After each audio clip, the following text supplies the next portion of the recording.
vamos a entrar en este gran tema que México acaba de reformar sus leyes para cambiar la Constitución y permitir que se anulen las elecciones si es que se declara, si es que se pues comprueba de que ha habido injerencia extranjera en el proceso electoral mexicano. Y inicié este programa diciendo que quiero escuchar su voz, quiero escuchar su opinión. Coméntenos en Península 360 Press, en todas nuestras redes sociales. A mi cuenta personal pueden ustedes escribirme de Instagram, Hans Leguizamo, Leguizamo, así es mi apellido. Porque creo que los mexicanos, migrantes o mexicoamericanos que están en Estados Unidos han visto directamente los efectos de la política, del autoritarismo, de cuánto ha lastimado a las instituciones democráticas Donald Trump, y eso es algo que de repente se nos escapa a los demás mexicanos, especialmente si no vivimos allá, ¿no? Incluso aunque pues podamos ir, podamos visitar, podamos pasar una temporada, ustedes que me están escuchando, ustedes que viven en este país, son quienes conocen, han vivido los peligros de esta administración, pero además también que sienten y que muchos de ustedes también participan en demostraciones activas del rechazo a la política y directamente al autoritarismo de Donald Trump. Entonces, esto viene en un contexto, queridos radioescuchas, de un ataque constante contra el gobierno mexicano, acusándolo de narcogobierno. Entonces, bajo esta excusa, quieren golpear la legitimidad del partido que ahora mismo está en el poder. Yo no sé exactamente cuál es el motivo de esto, pero parece ser que más bien son diferencias ideológicas. ¿A qué me refiero con esto? Yo soy sociólogo, queridos redescuchas, no soy periodista. Soy periodista por chamba, por talacha, pero en realidad yo estudié sociología. Y lo que hemos visto a lo largo de los años es que todos los gobiernos mexicanos pues están en coordinación con el gobierno estadounidense en muchas cosas. Incluso durante la primera administración de Donald Trump, cuando Andrés Manuel López Obrador estaba en el poder, dijo Andrés Manuel de broma, dijeron que nos íbamos a pelear, pero nos llevábamos muy bien. Y quizás uno de los actos más fuertes de desafío contra la política estadounidense fue el hecho de que Andrés Manuel López Obrador intentó abrir la frontera sur, intentó quitar pues esta barrera tan dura que tiene México sobre nuestros hermanos latinos del sur, por diferentes motivos, pero el motivo más importante, decía Obrador, pues era de congruencia, ¿no? No podemos denunciar la manera en que tratan a nuestros paisanos en el norte si así nosotros también tratamos en el sur. ¿Y qué pasó? Que inmediatamente el gobierno norteamericano pues dijo, no, eso no va a pasar, tú la vas a mantener cerrada. No me importa lo que tú quieras, tú la vas a mantener cerrada. Y creo que ahí, aparte de muchas otras cosas, creo que ahí se demuestra que el gobierno estadounidense siempre ha tenido el control pues, de las fronteras de México. Siempre ha habido una colaboración, a veces a regañadientes, a veces de mala manera. Pero Estados Unidos, aún con los gobiernos de Claudia Sheinbaum y aún con el gobierno de López Obrador, tenía un control significativo sobre las políticas y sobre el territorio. Entonces la pregunta es, si es así, si esto es así, ¿Por qué la necesidad de atacar a México constantemente, de hacer operativos de la CIA, de estar acusando a políticos mexicanos? A mí me parece que esto es pues un rompimiento ideológico, totalmente ideológico, y que quizás simplemente sienten que pueda haber otros políticos que hagan el trabajo de servirles de manera más eficiente, directa y expedita. Yo no creo, y esto se los dejo a su consideración, queridos radioescuchas, porque yo sé que ustedes son muy inteligentes y aparte pues no les voy a venir a contar nada. Ustedes han vivido en muchos casos, desafortunadamente, la violencia del narcotráfico que los ha hecho migrar a muchos de nuestros hermanos hacia el norte, ¿no? El narcotráfico es un gran problema que tiene nuestro país, que sí está involucrado en diferentes niveles del gobierno, que sí está involucrado en la corrupción, pero que Estados Unidos también está involucrado junto con esos narcotraficantes, por diferentes razones. Entonces esta excusa me parece que es la excusa perfecta para atacar al gobierno mexicano que no les parece bien y meter a otro gobierno. Me parece que es muy obvio. La prueba más obvia fue, pues esto ya lo hemos platicado en el programa, ¿no? El indulto, el pardon, el presidential pardon que le dieron al expresidente hondureño, acusado, y no solo acusado, condenado por tráfico de drogas. Lo liberan y se va a su país. Y en Honduras gana la derecha. ¿Cómo gana la derecha? También con auspicio de Donald Trump, quien les dice, si gana la derecha, si gana mi candidato preferido, va a haber una cooperación muy linda, muy bonita, muy buena.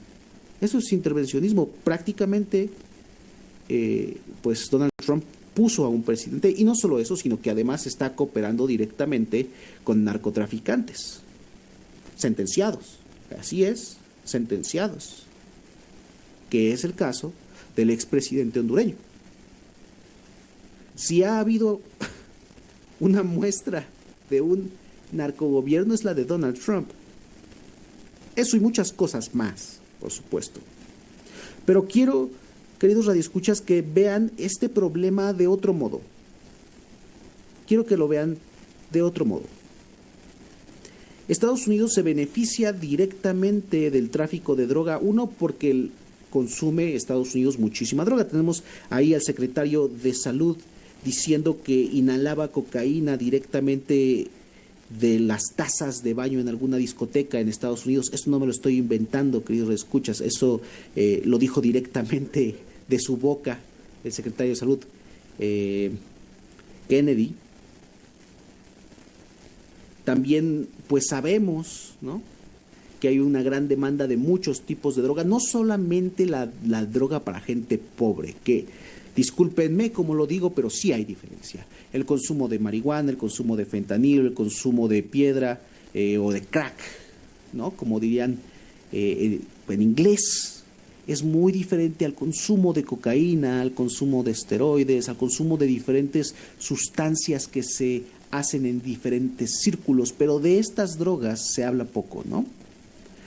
Entonces tienes una sociedad que consume muchas drogas, que necesita estas drogas y que no las va a dejar de consumir, ¿no? Esto ya se ha hablado muchas veces. Si se quiere eliminar el tráfico y el tránsito a través de la frontera, la manera más efectiva es eliminar la demanda, porque si no hay demanda no va a llegar el producto tan fácil, ¿no? Pero además se mezcla con otras cosas muy duras y muy graves. La más importante, queridos radioescuchas, es que Estados Unidos se beneficia directamente de venderle armas a los cárteles mexicanos. De hecho, tenemos una investigación en Terra 360 de una periodista mexicana. Por favor, vayan a YouTube, yo no les estoy inventando nada. Entrevista a un investigador mexicano. Y este investigador escribió un libro que, si no me equivoco, se llama Las armas vienen del norte, donde demuestra así con estadística, con investigación, con datos duros, como la mayor parte de las armas que tienen este crimen organizado vienen directamente de Estados Unidos. Y claro, estas armas no se les regalan, sino que se compran, se venden a los cárteles. Y eso representa un ingreso importante para diferentes sectores del comercio informal de armas, porque esto hay que decirlo, esto no les envía los grandes paquetes, ¿me explico? No tienen contratos de armas. Pero ¿cómo sucede esto? Esto sucede porque la frontera para cruzar de Estados Unidos a México no tiene ninguna seguridad. Tú puedes cruzar caminando y nadie te va a preguntar nada, ¿no? Solamente creo que te preguntan cuando regresas, Sir, are you a US citizen? Y ya, ¿no? Entonces, con esta laxitud del gobierno estadounidense, hay un flujo hormiga, dice el investigador, constante, ininterrumpido, de diferentes armas de fuego y municiones a México. El acabar con el narcotráfico significaría acabar con las ganancias de esta industria armamentista, que dicho sea de paso, también se ha negado a la trazabilidad de las armas, a reformar una base de datos de quienes poseen las armas, a mayor restricción para poder acceder a ellas. Se ha negado también a permitir que los ciudadanos demanden que empiecen procesos legales contra estas industrias que producen las armas. Entonces, no hay duda, esto no me lo estoy inventando, ni es, como se diría en inglés, an stretch of imagination, sino que es concreto. Hay un interés grande porque el narcotráfico sigue existiendo en México. No solo eso, el narcotráfico también es una herramienta política. Vemos una y otra vez cómo el miedo a esta narcocultura, el miedo a estos gatilleros, a esta violencia en México, una y otra vez impulsa a la gente a votar por republicanos. De hecho, esa es parte del gran discurso de Donald Trump, ¿no? Recuerden, ellos son violadores, ellos son asesinos, ellos son criminales, ellos están mal de su cabeza. Entonces, las imágenes de de esta realidad cruda y violenta que vive nuestro país son sumamente importantes para la maquinaria política estadounidense. Por eso, el resolverla, si es que pudieran resolverlo, porque no pueden, el resolverla significaría acabar con con esa gran bonanza de apoyo político que tienen. Y no es fantasía lo que yo les estoy contando. Lo podemos ver aplicado en la política de Nayib Bukele. Nayib Bukele llega al poder y se perpetúa en el poder combatiendo la verdadera violencia de El Salvador, porque era violento. Bajo esta excusa, deshace todas las instituciones sociales, deshace las protecciones civiles y deshace, por supuesto, también cualquier posibilidad de que pueda ser terminada su presidencia. Pero solo puede haber una realidad, queridos radioescuchas. Solo una. O El Salvador es el país más seguro de toda América Latina, o el problema de las pandillas es tan grave que necesita un estado de excepción. No pueden ser los dos al mismo tiempo. Entonces él se inventa un fantasma. O sea, sí es verdaderamente tan bueno que resolvió, como él dice, el problema de la violencia en su país. Y si el problema de la violencia está resuelto, entonces ¿por qué necesita violar los derechos constitucionales de sus pobladores? Ese es el riesgo de atacar estos problemas de raíz, al igual que la migración, ¿no? Al igual que la migración, muchas veces se ha discutido, por ejemplo, por qué los republicanos no votan en lo que parecieran ser propuestas de ley bipartitas, o partisan en inglés, para poder hacer diferentes mecanismos para reforzar la frontera. Uno, porque ya sabemos que los mexicanos, los latinos, los caribeños, somos excelentes trabajadores. No quiero verme así, pero lo voy a decir, somos los mejores trabajadores del mundo. Eso lo saben. Entonces por eso los dejan pasar. Pero aparte, porque ver esta gente morena en las calles, ver esta gente con bigote en las calles, ver esta gente chaparrita, morenita en las calles, disgusta mucho a ciertas personas. Entonces es importante que estas personas las vean que existen latinos todos los días en sus calles para que entonces ellos sigan votando rojo. Es un problema complejo. Por eso les digo, cuando estamos hablando de estos temas de política, cuando estamos hablando de estos temas económicos, hay muchos motivos por los cuales Estados Unidos se beneficia directa e indirectamente del crimen organizado y también de la migración ilegal.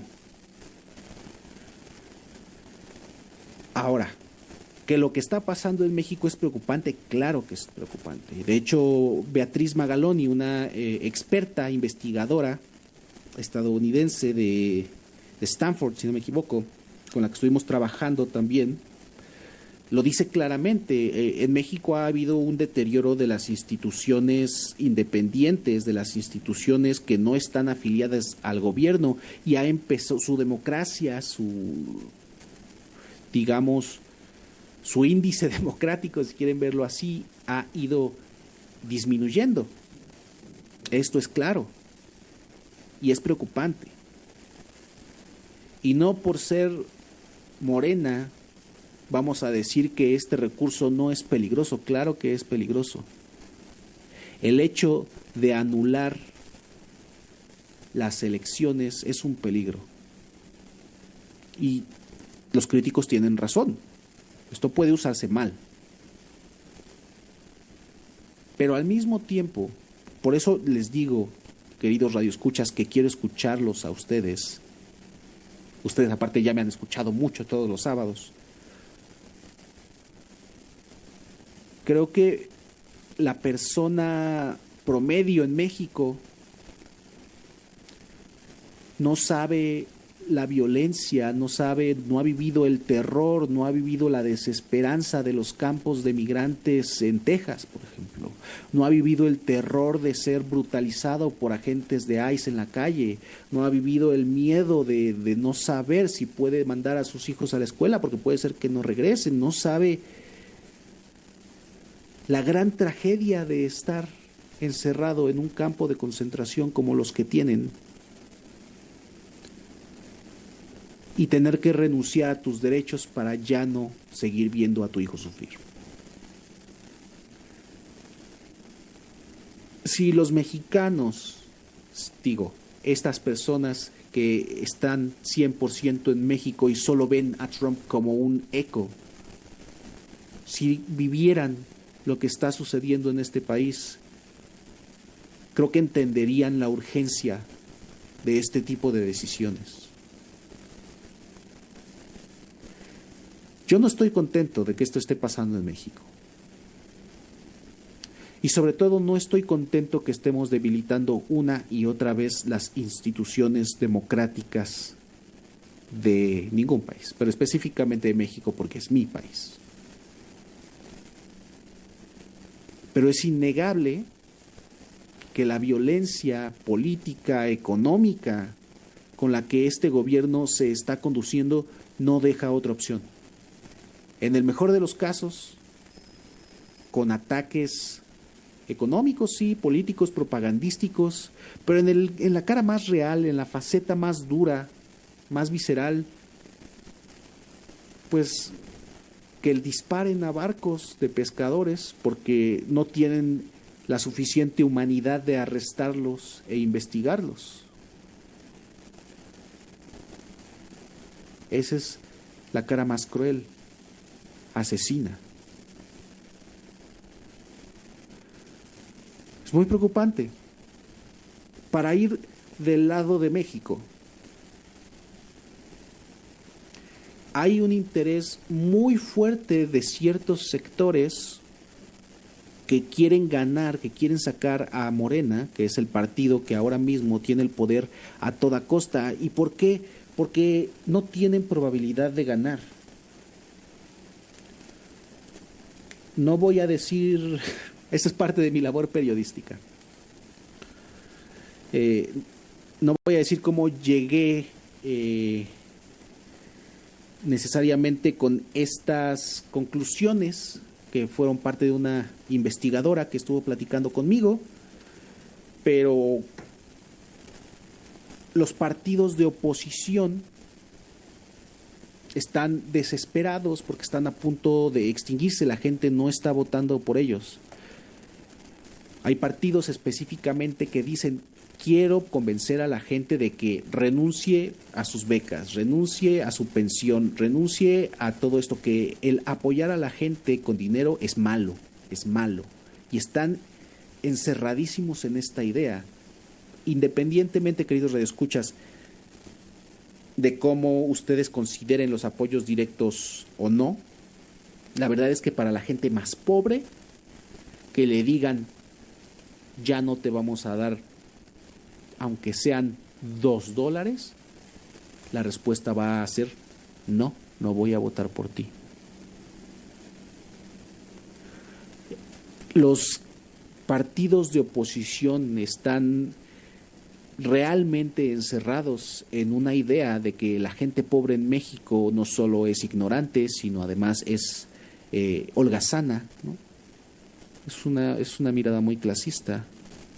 Entonces, ¿quién va a reconstruir el país según estos partidos de oposición? Pues son los emprendedores, son los empresarios. Es un discurso muy similar al que tiene Trump con sus protegidos tecnócratas, que no son tecnócratas, más bien son como los grandes dueños de las empresas tecnológicas, ¿no? Obrador y Sheinbaum ambos ganaron con una cantidad de votos de más del 50%, que es histórico. En México es histórico, de nuevo, y también con una participación histórica. Y están en tan mala posición que están desesperados. Han perdido mucho terreno, y a excepción de algunos lugares selectos en la ciudad, en diferentes estados, Morena tiene una gran popularidad en el país. Eso no significa que no estén cometiendo errores. Eso no significa que muchos quienes votamos por ellos no tengamos muchas críticas, ¿no? Yo, por ejemplo, tengo una gran crítica contra la política exterior mexicana con respecto a nuestros hermanos latinos. A mí no me gusta. Y creo que debió haber desafiado a Trump con mucho más fuerza. Entre muchas otras cosas, entre una cooperación que sigue sucediendo, una impunidad y una corrupción que no se ha resuelto en nuestro país. Morena no es perfecto, Claudia Sheinbaum no es perfecta. Pero la siguiente opción, y esto no lo digo yo, sino que lo hemos escuchado como sociólogos, como periodistas, es mucho peor. Porque vivimos México durante décadas, un gobierno del PRI brutal. Les voy a contar una anécdota. Ya se las he contado al aire, pero creo que es muy ilustrativa. Cuando estaba yo estudiando en mi universidad en México, tenía un compañero. Esto fue alrededor de las elecciones donde Peña Nieto logró obtener la victoria, donde, no les voy a mentir, un día yo salí en la calle, me encontré un amigo que no vivía en esa zona y le dije, oye, ¿qué estás haciendo aquí? Y me respondió, vine a vender mi voto. Eso me impactó. Y le dije, oye, pero ¿cómo? ¿Qué pasó? ¿Qué está pasando? Mira, yo les doy mi INE, porque aquí tenemos, en México tenemos un registro universal de ciudadanos que a la vez es una identificación oficial y a la vez es la que nos permite votar. Se llamaba IFE antes y ahora es INE, que es una tarjeta plastificada, es un identificador, ¿no? Y me responde mi amigo, sí, mira, yo les doy mi tarjeta, yo les doy mi INE y ellos me dan 500 pesos. No dije más porque este amigo fue padre a muy temprana edad y pues lo entiendo, ¿no? Yo nunca he sido de esas personas que juzgan a los demás. Además de que, por ejemplo, empresas empezaron a prometer y regalar dinero directamente o productos como Soriana directamente a cambio de votos por el PRI. En todo este contexto gana Peña Nieto. Además de muchos otros, ¿no? Pero no me alcanzaría su pequeño programa, y lo digo pequeño por la enormidad de los problemas que estamos asaltando, para contarles todo el desastre que fue la presidencia de Enrique Peña Nieto. En este contexto llega Peña Nieto al poder y todos decimos, pues anulen las elecciones. ¿Cómo puede ser que la gente salga a las calles con tarjetas diciendo yo vendí mi voto y no me han dado mi dinero? Porque eso sucedió en México. No me crean a mí, busquen las noticias de ese entonces, de Soriana. Soriana prometió con unas tarjetas que les iban a dar dinero por votar por el PRI y la gente salió a reclamar que no les habían dado el dinero. En ese contexto, los estudiantes de mi entonces universidad, donde yo estaba cursando pues mis estudios para convertirme en sociólogo, se organizaron y hubo protestas masivas. Hubo una represión, queridos radioescuchas, brutal. Brutal. Uno de mis compañeros era un chico alegre, quizás 23 años, 22 años debió haber tenido en ese entonces. Era un chico de pelo largo, pelo lacio, lo recuerdo muy bien, que evidentemente no voy a decir su nombre por el tanto respeto que yo le tengo. Pelo largo, lacio, moreno, con una pequeña barba. Y se la pasaba jugando Pokémon en un Nintendo 10, lo recuerdo muy bien, entre clases. No le hablaba mucho, pero tenía una cara característica. Él se une a estas protestas, lo arrestan y en el proceso de arrestarlo le han dado una golpiza tan dura que le rompieron el cráneo. No lo volví a ver ese semestre, ni el que seguía. Pasaron, yo creo que sí, por lo menos un año, más de un año. Y yo me convertí en ayudante de profesor en esa clase. Esa clase era, si no me equivoco, Educación en México. Yo me convertí en profesor adjunto, se le dice así a la figura, y él retomó sus estudios. Estuvo en el hospital, evidentemente, con el pelo corto, rapado. Apenas le estaba creciendo. Como era pelo lacio, ahora estaba parado, ¿no? Irusto, característico de ese pelo rebelde cuando lo cortas, que ya no tiene el peso. Pero él ya no era el mismo. Cambió muchísimo. Su mirada, su forma de hablar,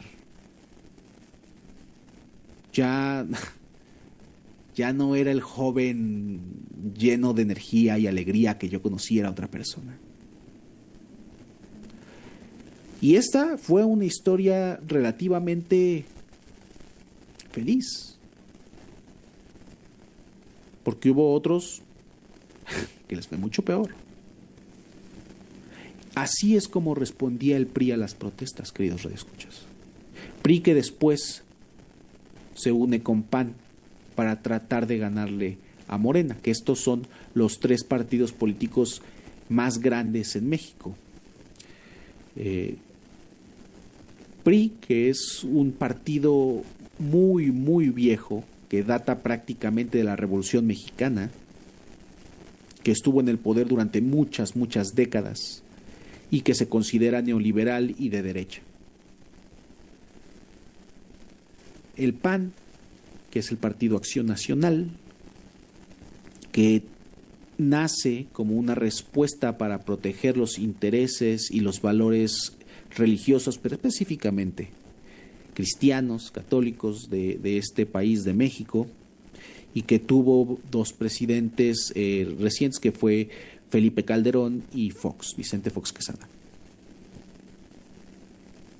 Son profundamente antiaborto, se identifican con un ala conservadora de la política y además son pro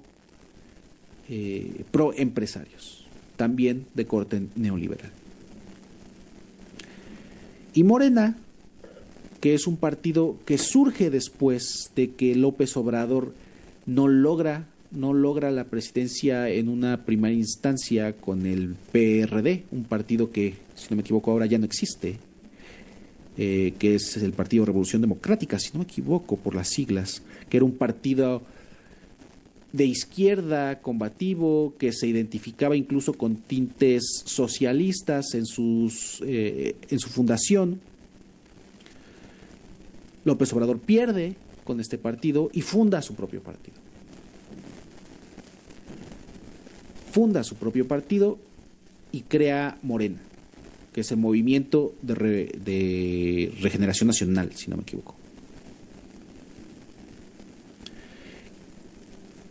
López Obrador gana rotundamente y después le sigue Claudia Sheinbaum. Claudia Sheinbaum pues, es una política mexicana que también sirvió como jefa de gobierno de la Ciudad de México, que la Ciudad de México es una cosa enorme. Este partido Morena es relativamente nuevo, pero sí que surge como una alternativa, como una disidencia directa a los intereses neoliberales y al pensamiento conservador, específicamente en cuanto a aborto, en cuanto a derechos de la mujer y en cuanto a diferentes ambiciones feministas. Eso que yo les estoy contando, este último punto, no necesariamente se encuentra en la política de Obrador, pero sí que se encuentra en la agenda de Claudia Sheinbaum, por ser aparte la primera presidenta mexicana, mujer. Suena un poco obvio en español, pero no es tan obvio en inglés, si uno lo piensa mucho, ¿no? Ese es un pequeño resumen para nuestros hermanos latinoamericanos que nos están escuchando, o para aquellos mexicanos que no estuvieron presentes en su territorio, en su hogar, durante todos estos hechos ocurridos. Y la diferencia grande que yo veo como sociólogo, que veo como mexicano que vive aquí, entre muchas otras cosas, es cómo responden la autoridad a la disidencia. No rompe el cráneo de las personas que salen a reclamar sus derechos o incluso a demostrarse en contra del gobierno actual. No son desaparecidos, no son perseguidos, no son asesinados, no son golpeados. Hay muchas críticas, sí, pero les pido por favor, que regresen a escuchar unas cuantas historias, y no de expertos como yo. Y bueno, me digo experto por soberbio, pero en realidad solo soy un sociólogo. No lo digo de los supuestos intelectuales como yo o como quienes están en la radio. Por favor, hablen con su familia, por quienes estuvieron viviendo los sexenios del PRI, por quienes vivieron la terrible represión donde los policías mexicanos durante gobiernos del PRI detenían a los jóvenes para raparlos, en donde se hizo ilegal el rock, en donde se criminalizó a los jóvenes, en donde se les mató también. Es nuestra historia mexicana. Es preciosa y a la vez trágica. Pero si la entendemos, creo que vamos a entender la desesperación de la derecha mexicana al tratar de destronar a Morena, porque ellos saben que cuando Morena se vaya, que se va a ir en algún momento, cuando Morena se vaya, ellos no van a regresar al poder porque la gente está convencida de que quiere otra cosa.